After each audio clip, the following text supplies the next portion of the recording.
Egunon, buenos días.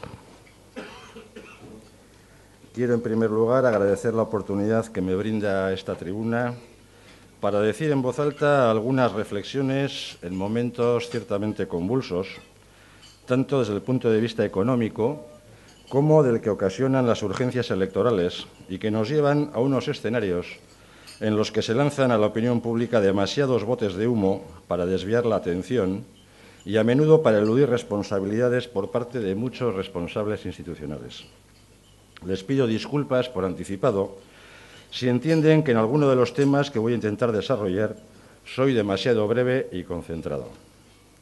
Soy consciente de que algunos de ellos pueden tener la enjundia suficiente como para ser incluso la base de varias tesis doctorales.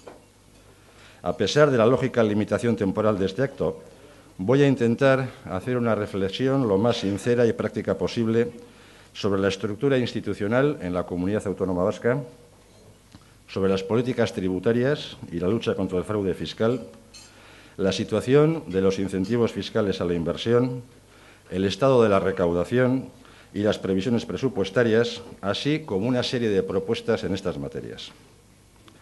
La estructura institucional de la Comunidad Autónoma Vasca. Partiendo del hecho de que ninguna estructura ni marco jurídico-político son en sí mismos inmutables y que pueden ser reformados si se dan los consensos necesarios, quiero manifestar mi plena convicción en la bondad de nuestra estructura institucional. Un entramado institucional ciertamente complejo, pero que a lo largo de los últimos 31 años ha demostrado ser capaz de funcionar tanto en épocas de bonanza como en épocas de crisis. Ha funcionado con responsables diferentes y con partidos políticos distintos en los sucesivos gobiernos, con gobiernos monocolores y de coalición, con el Partido Nacionalista Vasco, el Partido Socialista de Euskadi, Eusko Alkartasuna, Euskadiko Ezkerra, el Partido Popular, Ezker Batua, Hamaika Bat y Bildu. Hasta el momento el sistema creo que ha funcionado. Miremos hacia atrás.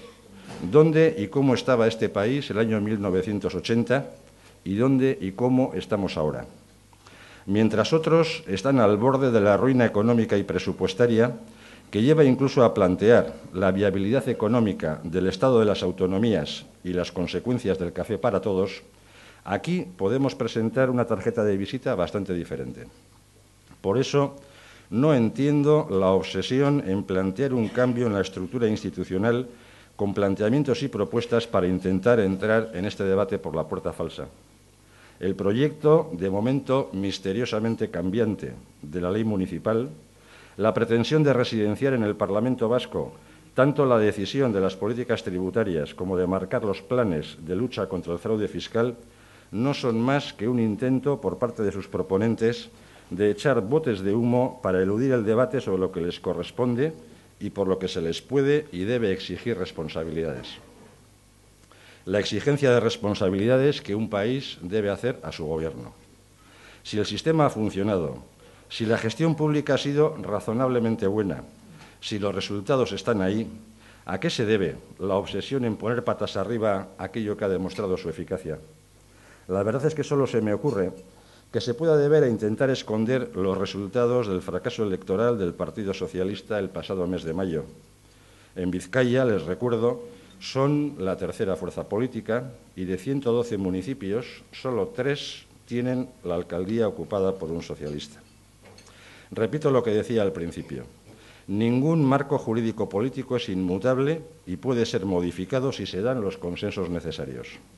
Por ello, quiero insistir en que para modificar nuestro entramado institucional, primero habría que cambiar la disposición adicional primera de la Constitución, seguidamente el Estatuto de Autonomía de Gernika, a continuación la Ley de Concierto Económico, la Ley de Bases de Régimen Local y, finalmente, la Ley de Territorios Históricos. Este es el procedimiento, no los atajos falsos por la puerta de atrás. En relación con la situación a los incentivos fiscales a la inversión, quisiera recordar, en primer lugar, que estas medidas fueron adoptadas en la década de los 90 en un momento de grave crisis económica, fundamentalmente industrial, con un paro que llegaba al 25%, y con crecimientos negativos del PIB sostenidos. Quisiera también recordar que estas medidas fueron adoptadas con un amplio consenso, tanto político como institucional, para intentar activar la economía, apoyar la inversión productiva y la generación de empleo. Estas medidas fueron aprobadas en las Juntas Generales en los años 1993 y 1996, con gobiernos de coalición en todas las instituciones. La comunicación de las denuncias y de la apertura de procedimientos contra estas medidas se produjo en el año 2000, cuando todas estas medidas ya estaban derogadas. Además, normas similares, aprobadas en Navarra y en territorio común, nunca fueron denunciadas ni recurridas. Quisiera también recordar que el origen de la intervención de la Comisión Europea fueron dos denuncias. Una proveniente de La Rioja, por el teórico traslado de una empresa a la otra orilla del Ebro, y la otra tuvo su origen en el Grupo Mondragón, concretamente en Fagor, por las ayudas concedidas a Daewoo. Estos fueron los detonantes de la situación actual. Desde entonces han ocurrido muchas vicisitudes imposibles de resumir en un folio que nos llevan a una situación complicada a la que debemos hacer frente. ¿Cuál es, en concreto, esta situación? La Corte de Luxemburgo declaró ilegales los incentivos fiscales y nos obligó a recuperar las ayudas concedidas. Incentivos que, como os decía antes, ya estaban derogados. Nosotros entendemos que hemos recuperado las ayudas y la Comisión Europea entiende que no lo hemos hecho con sus criterios. La Comisión ha presentado una nueva demanda en el pasado mes de abril que se verá en la Corte de Luxemburgo en el plazo de 1 a 2 años. Por nuestra parte, seguimos defendiendo el mismo criterio ante la Comisión y ante la Corte que manteníamos anteriormente. La novedad en todo este asunto es esa nueva demanda de la Comisión y la posibilidad de una importante multa en caso de que perdiéramos la última sentencia. Este es el motivo por el que hoy estamos pidiendo a las empresas afectadas la devolución de los incentivos en los términos que dice la Comisión. No hemos variado de criterio, sino que no nos queremos arriesgar a tener que abonar una multa que podría ser realmente importante. Resumiendo, creo que en Vizcaya no va a cerrar ninguna empresa por este motivo, por otros no lo sé, por este motivo. No hemos cambiado de criterio, continuamos defendiendo ante la Corte Europea que hemos cumplido las sentencias y que hemos recuperado las ayudas. En la peor hipótesis, queremos evitar tener que abonar una multa que la pagaríamos entre todos. Por eso estamos solicitando a las empresas afectadas el cumplimiento en los términos que quiere imponer la Comisión. Tanto el Gobierno vasco como la Abogacía del Estado, que es quien nos representa ante la Corte de Luxemburgo, son plenamente conocedores de nuestra postura. Con todo, creo que la solución definitiva no es muy complicada y pasa por la retirada por parte del comisario Almunia y de la Comisión de esa denuncia presentada el pasado mes de abril. Tanto el Gobierno de España como el Gobierno vasco creo que tienen más posibilidades de acercamiento que nosotros. Espero que ejerzan esta vía de mejor manera y con más compromiso que lo que han hecho hasta ahora. En pocas palabras, este es el núcleo del asunto al margen de fuegos artificiales más o menos oportunistas. Pero me van a permitir lanzar una pregunta al viento. ¿Por qué el señor Almunia y la Comisión no han abierto ningún expediente sancionador ante la ingente inyección de recursos públicos a los bancos y cajas de ahorros como consecuencia de gestiones desastrosas y que en muchas ocasiones bordean el delito? La pregunta al viento. Políticas tributarias y fraude fiscal. Uno de los efectos más perniciosos que nos ha provocado la actual crisis económica en la que seguimos instalados es, entre otros, la aparición de déficits públicos importantes que lastran la capacidad de maniobra de los gobiernos a todos los niveles. La foto actual de la situación de las administraciones públicas en el Reino de España es el resultado del fracaso histórico de las políticas económicas de los gobiernos tanto del Partido Socialista como del Partido Popular, en el Estado, en las comunidades autónomas y en los municipios. La foto actual de la comunidad autónoma vasca, siendo difícil, es diferente. Y es diferente porque en este país hemos apostado por la economía real, por la generación de valor, por la industria, por el conocimiento, la tecnología, la innovación, por la internacionalización y por una alianza público-privada en todo ello. Nosotros, al menos, seguimos apostando por esta estrategia porque una estructura económica no se construye con una ley o con un discurso. Una estructura económica es el resultado de estrategias compartidas en el medio y en el largo plazo.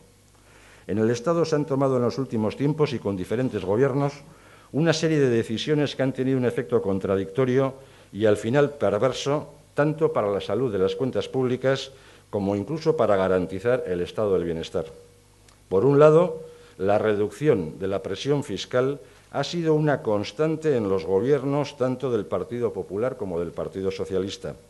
Podemos citar las constantes rebajas en los tipos en el IRPF, en el impuesto de sociedades, la supresión del impuesto sobre el patrimonio, la eliminación del impuesto de actividades económicas, la deducción general de los 400 euros o la eliminación en el impuesto de actos jurídicos documentados de la tributación del 1% sobre operaciones societarias y otras más.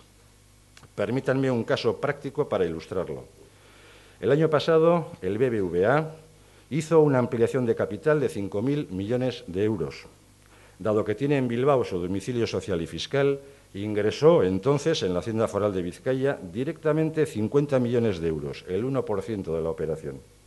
Posteriormente, el Gobierno socialista ha eliminado este impuesto concertado, pero no de normativa autónoma.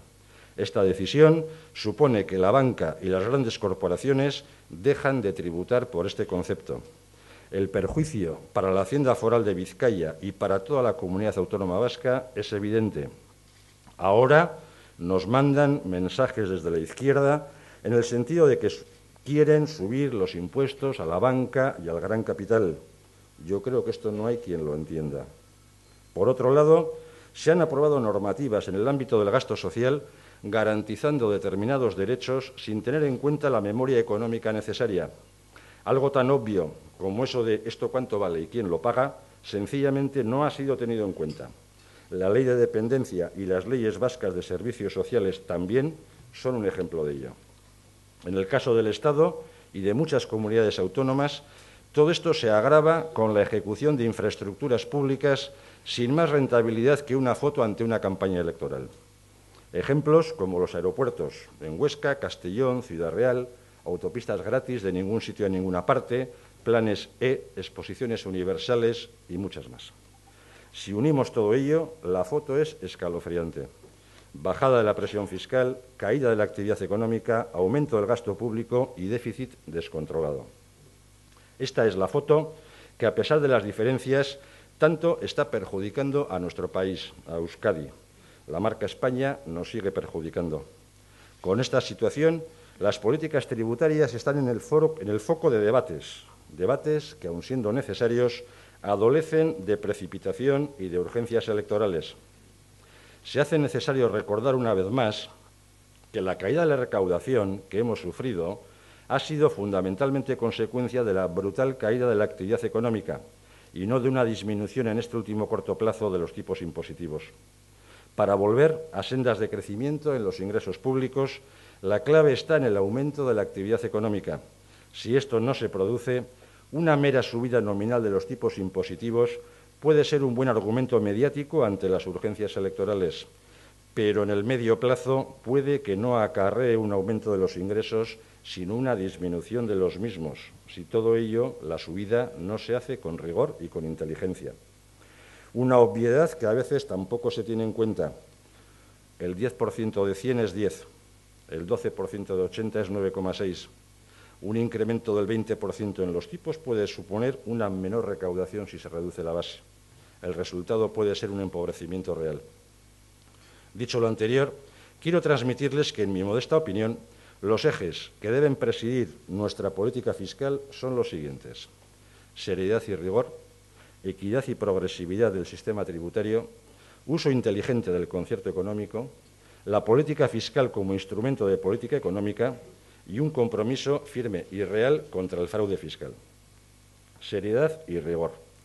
Las prisas y los estados de nerviosismo que generan las urgencias electorales y los aprietos presupuestarios son las peores premisas para lanzar debates tributarios. No se puede gobernar dando bandazos en propuestas tributarias. Hay que pensar en el medio plazo más que en la rueda de prensa de mañana.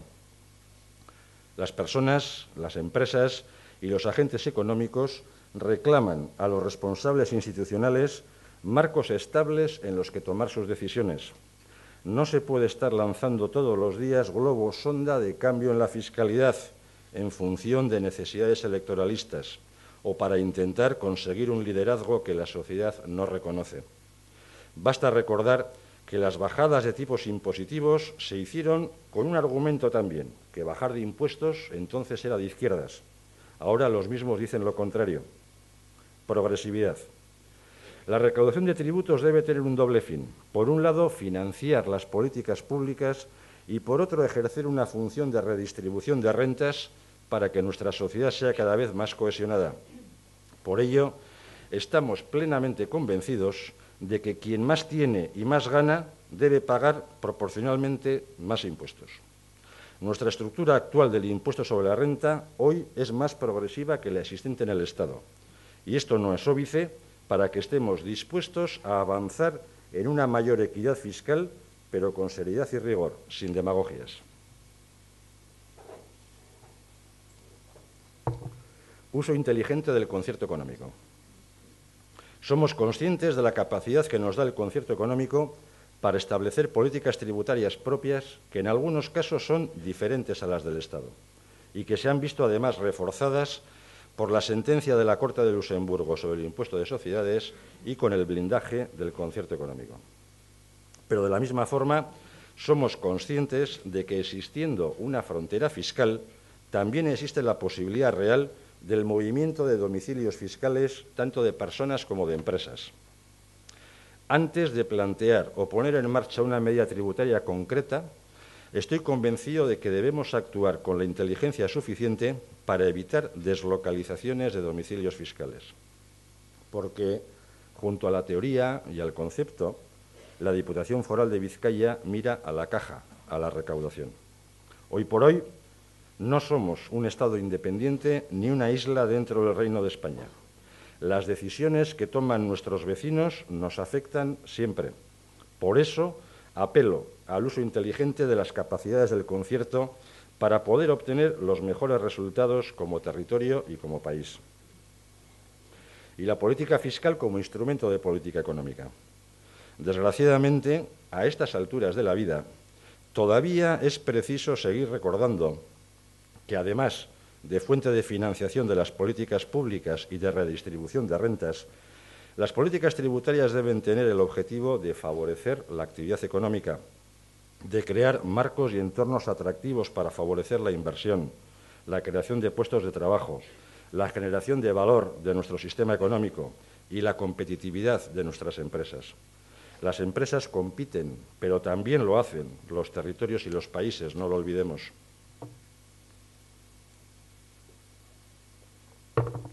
La lucha contra el fraude fiscal. El compromiso en la lucha contra el fraude fiscal ha sido, es y será uno de los ejes de acción de Gobierno en la Diputación Foral de Vizcaya. Sencillamente porque es de justicia, porque quien defrauda lo hace a toda la sociedad. En este sentido, creo que tenemos todos y todas una asignatura pendiente. Aún no existe un suficiente desprecio y reprobación social hacia quienes defraudan a toda la sociedad. Pido perdón por la licencia, pero a mí al menos me produce una enorme desazón y repulsa cuando veo a personas que han cometido delito fiscal y ahora incluso son fenómenos mediáticos.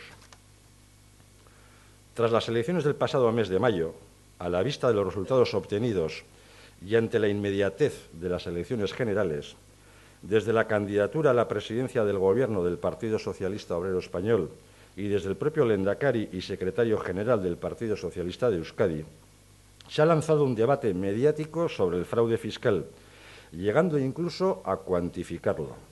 Y todo ello como un intento de buscar réditos políticos perdidos y evitar hablar de aquello que es de su responsabilidad. Aun siendo así, nosotros no eludimos el debate. Pero también hay que trasladar a la sociedad que todos no somos unos defraudadores. La inmensa mayoría de la ciudadanía debe estar tranquila, porque quien no cumple con sus obligaciones, primero, son una minoría, Y segundo, vamos a por ellos. No les voy a abrumar con datos e informes pormenorizados, pero permítanme que les diga lo siguiente. Vizcaya es modelo en la lucha contra el fraude fiscal. En 8 años hemos aflorado más de 2.000 millones de euros defraudados. Hemos remitido a la Fiscalía más de 100 casos de presuntos delitos contra la hacienda pública. Hemos recuperado más del 65% del importe defraudado y el resto está pendiente de sentencias judiciales firmes. Esto hemos hecho, pero creemos que hay que hacer más. Nadie nos tiene que dar lecciones para combatir el fraude fiscal. Somos las Diputaciones quienes tenemos la competencia y la obligación para ello, y cumplimos razonablemente nuestra tarea basada en 3 principios: información, coordinación y actuación. Estamos coordinados con quienes lo tenemos que estar, con la Agencia Tributaria, con las otras Diputaciones, con el Gobierno de Navarra, con la Seguridad Social, con los gestores de servicios sociales, con los registros notariales, con la banca, con los servicios de empleo, con la Ertzaintza y demás cuerpos policiales, con la Fiscalía y con los tribunales de justicia. Los datos reales sobre el fraude existente son difícilmente cuantificables. Una cosa es hacer simulaciones estadísticas y otra muy diferente, ponerle al fraude cara y ojos. Repito lo que he dicho en incontables ocasiones. Si supiéramos cuánto es y dónde está el fraude, dejaría de existir. Hay instrumentos y medidas de lucha contra el fraude y la elusión fiscal que no están en nuestras manos, en manos de las Diputaciones forales, sino que están en otros niveles institucionales. Sobre estas cuestiones haré al final de mi intervención una serie de propuestas que espero que no caigan en saco roto. Las previsiones de recaudación al día de hoy y a esta hora. Seguimos inmersos en la crisis y creo honestamente que vamos a continuar con serias dificultades durante bastante tiempo. En este sentido, la evolución de la recaudación también se ve seriamente afectada por la evolución general de la economía. Por eso no somos optimistas, sino realistas. Estimamos que la recaudación para el año 2012 quizá no llegue a los niveles que teníamos en el 2007.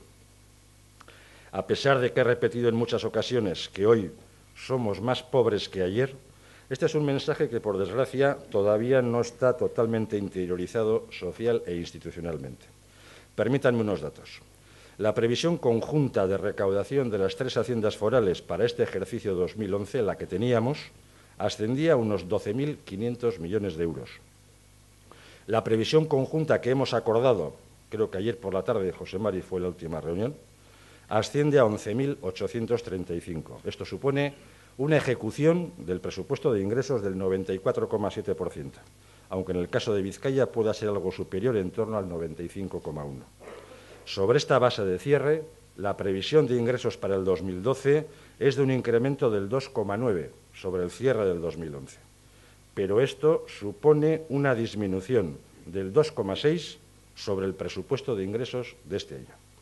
Estamos hablando de unos 12.182 millones de euros. Estas cifras son todavía provisionales, pero lo que llevemos al Consejo Vasco de Finanzas del próximo 14 de octubre no diferirá mucho de lo que les estoy adelantando. En este apartado no puedo pasar por alto la perplejidad que nos supone el hecho de que el Gobierno vasco no haya dado ningún paso para iniciar los trabajos de elaboración de la nueva ley de aportaciones. La vigencia de la actual termina este año y lo normal habría sido que en el Consejo Vasco de Finanzas el día 14 habría que llevar una propuesta de anteproyecto de nueva ley. Una vez más parece que están a otras cosas.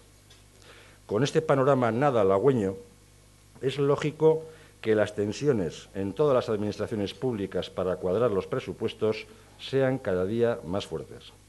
Tensiones que se van a ver agudizadas por la obligación y la conveniencia de presentar unos presupuestos equilibrados y por el clima electoral que estamos viviendo.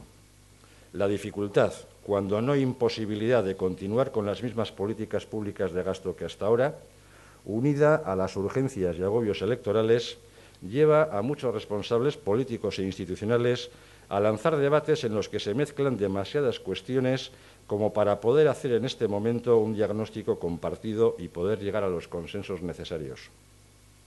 Unos quieren subir impuestos y otros los quieren bajar. Unos dicen que con más lucha contra el fraude se podrían financiar no sé cuántas escuelas y hospitales. Subir impuestos para que los ricos paguen más. Bajar impuestos para activar la economía. Hay demasiado brochazo de trazo grueso y ruido de grillera como para poder hacer un análisis con un mínimo de rigor y de seriedad. Y aún así, por mi parte, tampoco quiero eludir este debate.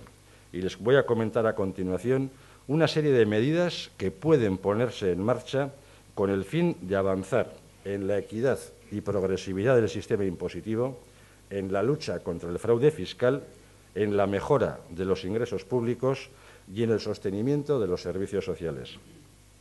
El debate no se puede reducir solamente a decir sí o no al impuesto sobre el patrimonio. En este sentido, quiero hacer una propuesta de medidas que se pueden llevar a efecto si realmente nos tomamos en serio este debate. Primera, reforma del Código Penal. Creo que no es de recibo que la pena por un delito contra la hacienda pública sea menor que la insolvencia punible. Por otro lado, la figura del dolo eventual es una frecuente puerta de escape para los defraudadores ante los tribunales. Esto es de competencia estatal. 2. Modificación y endurecimiento del tratamiento de las figuras de ingeniería fiscal y financiera, cuyo claro objetivo es la elusión fiscal. Esto es competencia estatal. 3. Modificación del tratamiento de las rentas de capital para acercar su tributación como mínimo al impuesto de sociedades. Es competencia estatal y foral, pero aquí deberíamos ir de la mano. 4. Modificación en el Estado del régimen de las SICAP. Según informes recientes, en el Estado los patrimonios que están en la SICAP superan los 26.000 millones de euros. Ahí está el dinero. Competencia estatal. 5.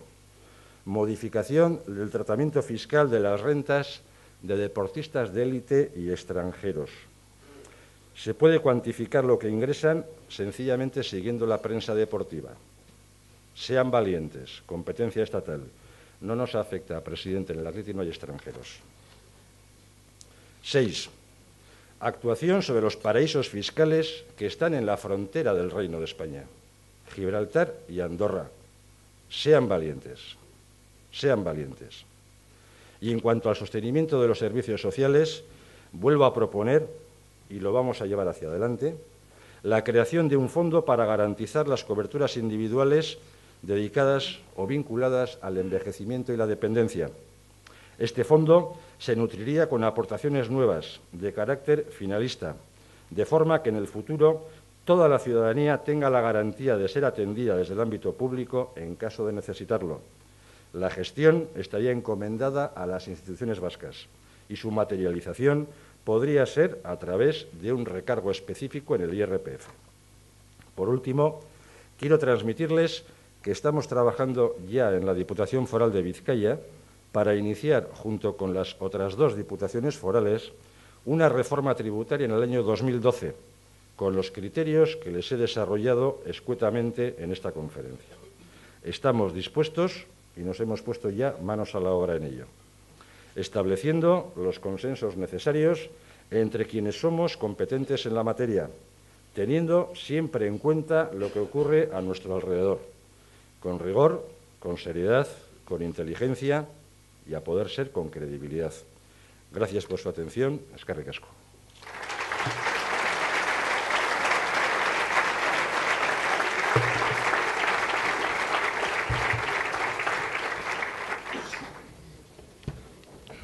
Muchas gracias, diputado.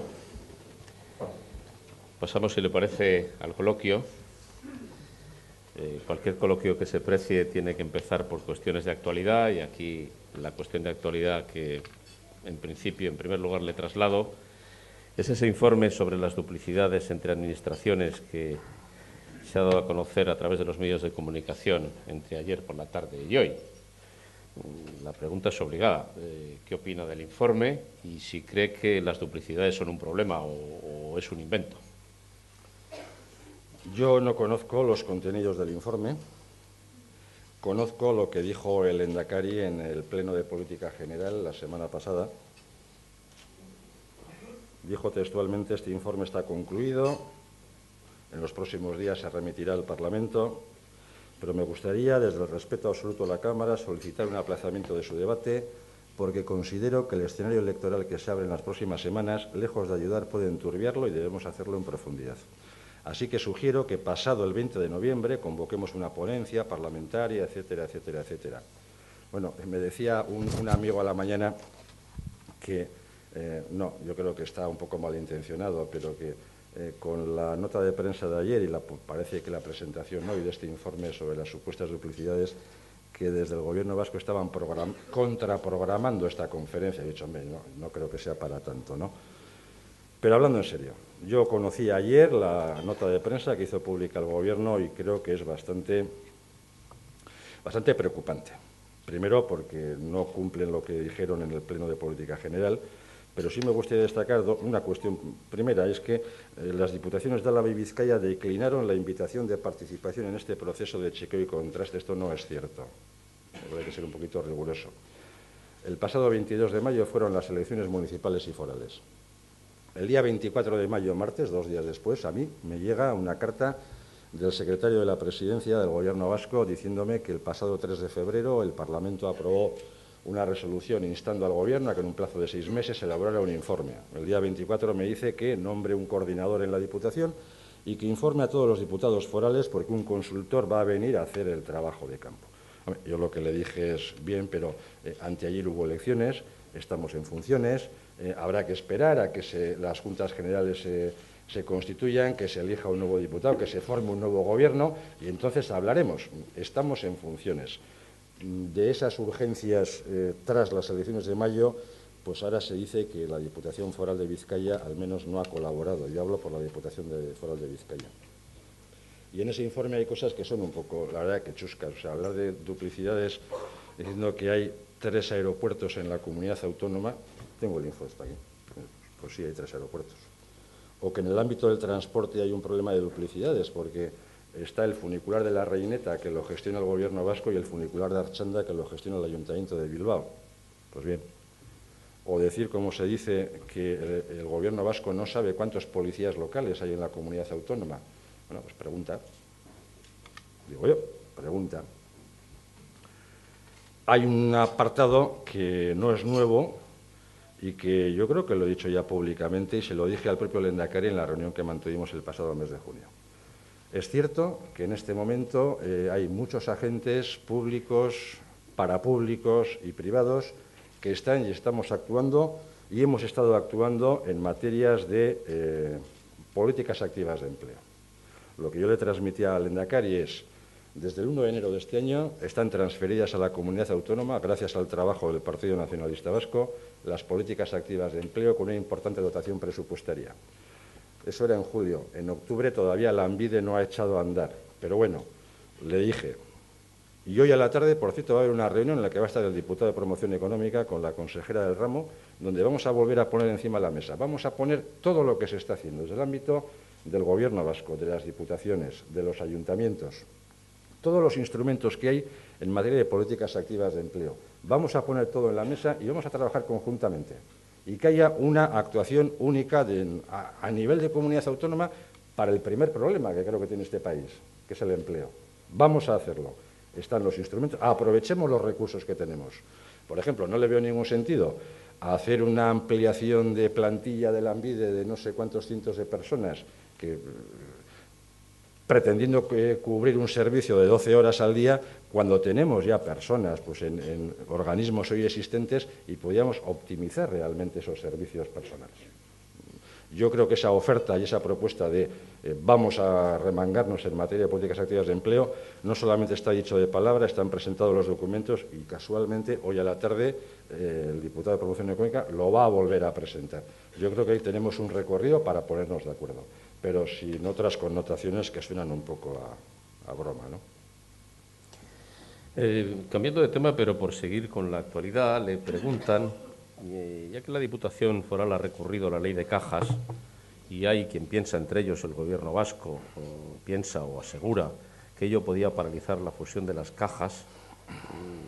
¿Está usted de acuerdo? ¿Cuál es el trasfondo del recurso? Es muy sencillo, la verdad. Yo también es otra de las ocasiones. Antes hablaba mucho en mi conferencia del rigor, de la seriedad, de que cuando desde un ámbito de responsabilidad institucional se hace una serie de afirmaciones, bueno, tienen que tener un poquito de sustancia, ¿no? Vamos a ver, ante el proyecto de ley de cajas que se inicia a la tramitación, que no instrucción en el Parlamento Vasco, la Diputación de Vizcaya, a propuesta de sus servicios jurídicos, ha presentado una reclamación que entendemos que es de un ámbito competencial de cómo y quién nombra a los representantes del territorio en los órganos de las cajas. Es un tema menor, importante desde el punto de vista institucional, pero menor en lo que significa la regulación del régimen de cajas. Segundo, vamos a ver, decir que este recurso puede paralizar la fusión de las cajas, eso es faltar a la verdad. Es faltar a la verdad. Todos los pasos que están dando las cajas y que han venido dando y van a seguir dando para la fusión, y no os voy a hablar de ella, no les quiero aburrir, se está haciendo de acuerdo con la normativa legal vigente. Y existe una normativa legal a la que se están acogiendo las cajas de ahorro para dar los pasos, para crear la SIP, para tomar los acuerdos de colaboración, de transferencia de activos y demás. El proyecto de ley de cajas no es más que un documento proyecto de ley. Algún día se aprobará una ley de cajas, nadie puede prejuzgar el resultado de la aprobación, pero la seguridad jurídica que hoy tienen las cajas de ahorro en lo que están haciendo creo que es absoluta, porque están cumpliendo el ordenamiento jurídico hoy existente en materia de cajas de ahorros y se están acogiendo a él, con lo cual decir que un posible retraso, que tampoco tiene por qué haberlo, en la tramitación que no instrucción del proyecto de ley de cajas no tiene que afectar, yo creo, para nada al proyecto de fusión de cajas. Y ya, decir que desde la Diputación Foral de Vizcaya queremos torpedar la fusión, bueno, yo creo que ya nos han oído hablar muchas veces cuál ha sido nuestra postura ante los diferentes procesos de fusión de las cajas y que por fin a la tercera ha venido la vencida y que bienvenida sea y que es lo que necesita este país. No mezclemos las cosas. Un tema estrictamente jurídico que no tiene nada que ver con el proceso de fusión, que no afecta para nada al proceso de fusión. No mezclemos las cosas, salvo que determinadas opiniones se viertan en momentos pues, de un extremado nerviosismo. Hay varias preguntas relacionadas con una cosa que usted ha aludido bastante en su intervención, que son las finanzas públicas. La primera que le traslado es, solicitan su opinión sobre la reforma constitucional y el déficit. Bueno, ahí se ha escrito también bastante, quizá menos de lo necesario, ¿no? La reforma constitucional primero demuestra que la Constitución se puede reformar. Es la primera consecuencia. No es algo inmutable, lo decía yo también antes. Cualquier marco jurídico político no es inmutable en sí mismo y se puede reformar si hay los consensos necesarios. Ha sido una reforma exprés, dadas las urgencias también de los mercados y de la situación de credibilidad del Reino de España, el riesgo país. Bueno, se ha hablado mucho de ello. Pues si se puede reformar la Constitución, por lo menos permitan, ya en el plano estrictamente político, pues que alguien pueda decir, introduzcamos, por ejemplo, en esa reforma constitucional lo que aprobó en su día el Parlamento Vasco, que forma parte del eje constitucional de la estructura del Estado, en torno al derecho de autodeterminación. Si se puede cambiar una cosa, se puede también introducir otra. Nos dijeron que no. Hablo en términos políticos. Vale. Segunda cuestión, que es más técnica, de ordenamiento jurídico-político, dentro, además, y sin salirnos en absoluto de lo que sería la teoría del Estado constitucional o de los constitucionalistas. Cuando habla de los límites de déficit en los diferentes niveles de la administración del Estado, está el Gobierno del Estado, las comunidades autónomas y los entes locales. Decíamos, y decía el Partido Nacionalista Vasco, introdúzcanse los territorios forales como un sujeto también a los que aplicar lo que sea, lo que diga la ley orgánica que hay que aprobar de la cuantificación de los déficits. ¿Por qué? Pues que, les repito lo que decía antes, disposición adicional primera de la Constitución, Estatuto de Autonomía de Gernika, Ley de Concierto Económico, Ley de Bases de Régimen Local, todo eso forma parte del bloque constitucional. Respétese la existencia de los territorios forales, disposición adicional primera de la Constitución, sin salirnos del marco para nada. Tampoco nos han hecho caso. Pero sí hay una cosa importante de esta reforma constitucional, es que la Constitución se puede cambiar. Y no vale solamente como un libro bien bien editado con el que de vez en cuando algunos nos dan en la cabeza, ¿no? Se puede modificar. Dentro de la reforma de las distintas reformas que usted plantea, hay quien piensa que esto de que las diputaciones forales recauden, pero el principal gasto lo haga el Gobierno, es un desajuste. ¿Eso es así o no? No, no es un desajuste, es un ordenamiento jurídico-político existente, y también intentaba transmitirlo antes. Lo que pasa es que la brevedad del tiempo no da para hablar de todo, ¿no? De mi libro. Pero tenemos un ordenamiento jurídico-político complejo y complicado, pero que aparte de complejo o no, yo intento hacer la prueba del nuevo, la prueba del algodón. Bueno, ¿esto ha funcionado o no ha funcionado en los últimos 30 años? ¿Dónde estábamos? ¿Dónde estamos? ¿Cómo están los demás? No es un consuelo, pero ¿cómo están los demás? ¿Dónde estábamos y dónde estamos? Y con actores y responsables políticos diferentes. Aquí hemos vivido tiempos donde en el gobierno vasco había coaliciones a 2, coaliciones a 3, las diputaciones forales estaban en manos de partidos diferentes, pero esto funcionaba. Y sigue funcionando, al margen de las posiciones políticas o la representación de cada responsable en cada momento. El sistema ha funcionado y además ha demostrado su eficacia. Ahí están los resultados, tras 31 años. ¿Que las diputaciones somos las que recaudamos? Bueno, en el ordenamiento constitucional del Reino de España existen 5 haciendas. Ese es el ordenamiento constitucional del Reino de España, 5 haciendas. Que nosotros en Vizcaya recaudamos los impuestos y la mayor parte va al gobierno vasco y pagamos el cupo al Estado y financiamos una parte de los recursos municipales y nos queda más o menos un 15-14% para el presupuesto de gestión propia, pues sí, y tenemos la Hacienda, somos nosotros. Eso forma parte del bloque constitucional. Y por eso decía yo antes, si alguien quiere cambiar estas cosas, no decir, no, voy a llevar al Parlamento Vasco el debate de la fiscalidad, no, lleva la reforma constitucional. No busques atajos por la puerta de atrás.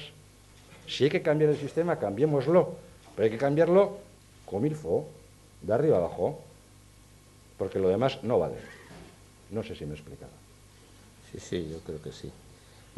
Hablando de reforma tributaria, ha dicho usted que ya su Diputación está trabajando en ello. ¿El Gobierno vasco debería incorporarse a esos trabajos en algún momento? Sí, cómo no. Y a los trabajos y a las aportaciones. Pero decía yo una cosa que me gustaría que quedara clara. Quienes tenemos la responsabilidad, la competencia y la obligación, estamos trabajando para ponernos de acuerdo en lo que nos corresponde a nosotros. Lo que las diputaciones no estamos haciendo en ningún caso es abrir debates y crear foros y crear propuestas sobre temas que no son otros. No hablamos de la sanidad, ni nos metemos en los líos de la educación y de la universidad, rectores que estáis por ahí. De eso no hablamos. Hablamos de lo nuestro. Si lo único que le decimos al gobierno es, oye, habla de lo tuyo y responde de lo tuyo, y no eches botes de humo para eludir responsabilidades. Estamos dispuestos, lo estamos haciendo ya. Ya nos estamos reuniendo las 3 diputaciones forales. No esperen en este momento que les diga que si el marginal del IRPF, o que si el impuesto de patrimonio, o que si las EPSVs, o que si... No, en este momento no. No entro en la dinámica de los botes de humo y de la ocurrencia de que hoy me invento este y mañana otro. Vamos a intentar hacer las cosas bien. Con los criterios que les decía antes: equidad, progresividad del sistema fiscal, financiación de políticas públicas, seriedad, rigor, uso inteligente del concierto económico, la frontera fiscal y lucha contra el fraude fiscal. A que usted se ha referido en su intervención a ello, le preguntan o le plantean si podría, por favor, explicar algo mejor su teoría de las deslocalizaciones y el movimiento de los domicilios fiscales. No es una teoría mía. Si fuera teoría mía, habría una tesis doctoral, pero no es una realidad. Vamos a ver. Cuando se plantea, por ejemplo, eso de que los ricos paguen más y hay que subir los marginales del IRPF, además depende con quién hables, parece como el MUS, 2 más, 10 más órdago, ¿no? Yo digo una cosa.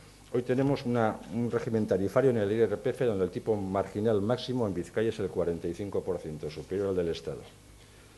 Ceteris paribus, es decir, manteniendo todas las condiciones, si subimos un punto del marginal de IRPF, porque queremos que el que más gana más pague, recaudaríamos, insisto, ceteris paribus, 6 millones de euros en Vizcaya, subiendo un punto el marginal de IRPF. recaudaríamos 6 millones. Pero digo otra cosa más. Si se nos van, lo digo así de claro, 2 personas, no el BBV o Iberdrola, no, 2 personas se cambian de domicilio y se van a Castro, a Laredo, a Madrid, a Miranda, a Marbella o a Nueva York. Hemos perdido en la recaudación más que lo que creíamos que íbamos a ganar. Hablaba de eso yo en mi intervención. No por una subida nominal de tipos, o sea, una subida no nos garantiza recaudar más. Podemos incluso recaudar menos. La gente se mueve, el dinero no tiene patria. Ya sabemos de qué va esto. Y nuestra obligación y responsabilidad no es solamente el debate teórico, conceptual, sino que es la caja, la recaudación. Y nosotros miramos la caja todos los días. ¿Cómo va esto? Porque luego hay que financiar todas las políticas públicas. Y si una medida va a afectar negativamente a la caja, nos lo pensamos. Un punto de incremento en el marginal, 6 millones de euros teóricos de más ingreso. La deslocalización de 2 personas, no vamos a dar nombres, 2 personas, significa que el neto en la caja es menor. Eso es el uso inteligente del concepto económico que decía yo antes. Hay que mirar el efecto de lo que planteas, el efecto de la medida, no vaya a ser que encima la caja baje. Y es lo que no quisiéramos. No sé si me explico. En ese futuro de ingresos y gastos públicos, la demografía, ¿cómo juega y qué habría que hacer, si es que hay que hacer algo para prever su evolución o los efectos de su evolución? Eso daría para un debate monográfico, ¿no? Y se ha hablado mucho de ellos. Hay una realidad. La sociedad vasca está envejeciendo. La esperanza de vida está aumentando y eso es intrínsecamente bueno. Pero eso nos lleva a que tampoco hay que ser muy listo para darse cuenta de que vamos a afrontar en los próximos años un problema nuevo que no lo hemos vivido en esta sociedad. Si más o menos, según todos los informes, a nivel nuestro y a nivel europeo, que las personas mayores de 65 años van a necesitar, un 5% de las personas mayores de 65 años van a necesitar algún tipo de ayuda social, lógicamente, si aumenta el colectivo de personas mayores de 65 años, ese 5% en términos absolutos va a ser cada vez mayor. Y desde luego la estructura poblacional, que no piramidal, nos lleva a ver que en los próximos años va a haber cada vez más gente mayor, eso es bueno, pero también vamos a tener delante la necesidad de aumentar los recursos públicos para dar respuesta a las necesidades que el envejecimiento trae vinculado con la dependencia. Hablo de eso solamente, no de otro tipo de gasto social. Y ahí es donde encardino yo que tenemos que tomar desde hoy las medidas para que no lleguemos un día y diga, se ha colapsado el sistema de atención a las personas mayores desde lo público. Yo no quiero llegar a eso. ¿Cómo garantizarlo? Pues hay de todo, pero si tú dices a la ciudadanía, ¿quiere usted que le suba los impuestos? Hombre, así de saque no, ¿verdad? No. Pero si decimos a la ciudadanía, ¿estaría usted dispuesta a destinar una pequeña parte de sus rentas de hoy para tener garantizado en el futuro que si lo necesita va a ser atendido del sistema público? Y si no lo necesita, vea tu sile. Pero si lo necesita, va a tener usted la garantía de que va a ser atendido. Pues probablemente nos digan que sí. Esa es la propuesta última que hacía de la creación de un fondo específico que se puede financiar con un recargo sobre el IRPF, fondo gestionado por las instituciones vascas, para hacer frente en el futuro, no es el año que viene, 2012, es dentro de 5, 10 o 15 años, que tenemos que ver un poquito más allá de la rueda de prensa de hoy por la tarde, ¿no? Creo que es nuestra obligación.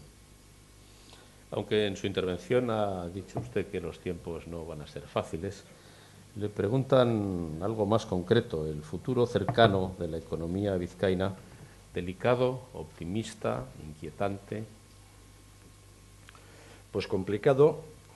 Aquí hay gente que sabe más que yo de estas cosas y preferiría que lo dijeran ellos, pero desde mi atalaya creo que es complicado. Creo que no es bueno. Allí se hicieron públicos los datos del paro y son malos. Va por sectores y va por mercados. Hay sectores que van razonablemente bien, hay sectores que no van tan bien. Si aquí hay gente, estoy viendo caras y saben más que yo de esto. Hay sectores que no van bien. Hay quien tiene su mercado, tenía una gran parte de su mercado en el Reino de España y le va mal. Hay quien tenía sus mercados en Europa o fuera de la Unión Europea y le va bastante bien. Hay de todo. En general, creo que vamos a seguir teniendo unos momentos duros, no solamente este año, sino el año que viene. Cuando los gurús de la economía que manejan estadísticas empiezan a hablar de previsiones de crecimientos de PIB, pues dan una previsión y al mes siguiente la corrigen a la baja y la siguen corrigiendo a la baja. Yo creo que este tercer trimestre del 2011, pues si rozamos el crecimiento cero, ahí le vamos a andar. Y que la previsión para el 2012, según dicen los que saben más que yo de esto, pues tampoco es muy halagüeña, ¿no? Y con un hándicap más, que lo trataba por encima en mi primera intervención, que las empresas vascas, o muchas, aunque vayan bien, aunque tengan mercado, tengan productos, sean competitivas, tienen un hándicap que no tienen sus competidores en otros países del mundo, que es eso del riesgo país. A una empresa de aquí, por muy bien que vaya, cuando tiene que acceder al mercado financiero, el dinero le cuesta más caro que lo que le cuesta a otro, por el riesgo país. Es una distorsión también en los factores de competitividad de nuestras empresas, ¿no? Pues eso también lo tenemos. Yo, desde luego, en el corto plazo, y corto plazo es este año el que viene, yo no soy optimista. Mencionaba usted hace un momento que ayer se conocieron las cifras del paro registrado, que fueron bastante malas. También se conoció una encuesta de la última oleada de encuestas del Centro de Investigaciones Sociológicas, el CIS, que señala que el paro o el empleo o el no empleo es la preocupación principal del 80% de los españoles. La pregunta que le traslado ahora es si, siendo consciente de todo eso, la Diputación que usted encabeza, ¿qué hace, puede hacer o tiene previsto hacer frente a este problema? Si es que puede hacer mucho. Vamos a ver, es la principal preocupación de los españoles y también de los vascos. Yo creo que es la primera preocupación de todos.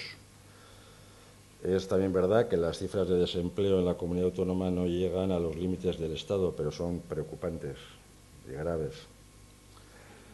En algunas ocasiones lo he dicho públicamente, o sea, si yo dijera que me comprometo a acabar con el desempleo, a crear 50.000 puestos de trabajo, primero estaría mintiendo y además no me creería nadie, siendo serios.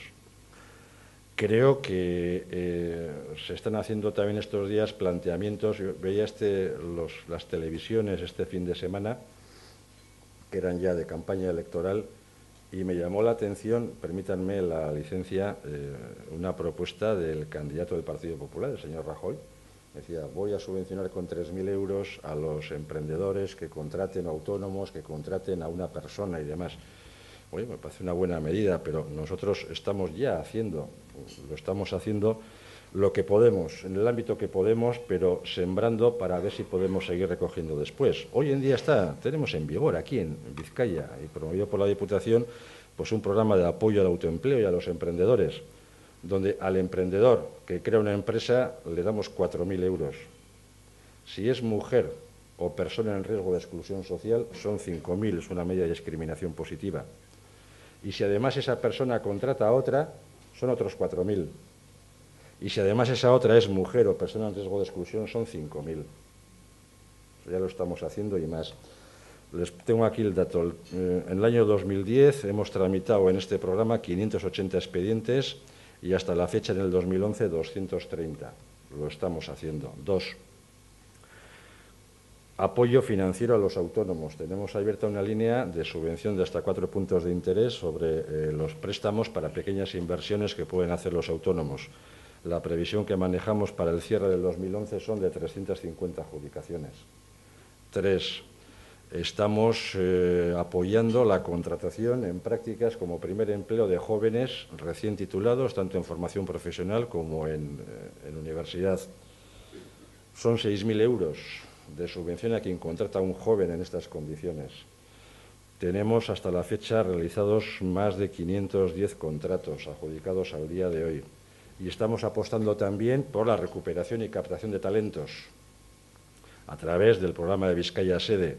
71 talentos hemos recuperado y hemos atraído, esperamos otros 25 más a finales del 2011.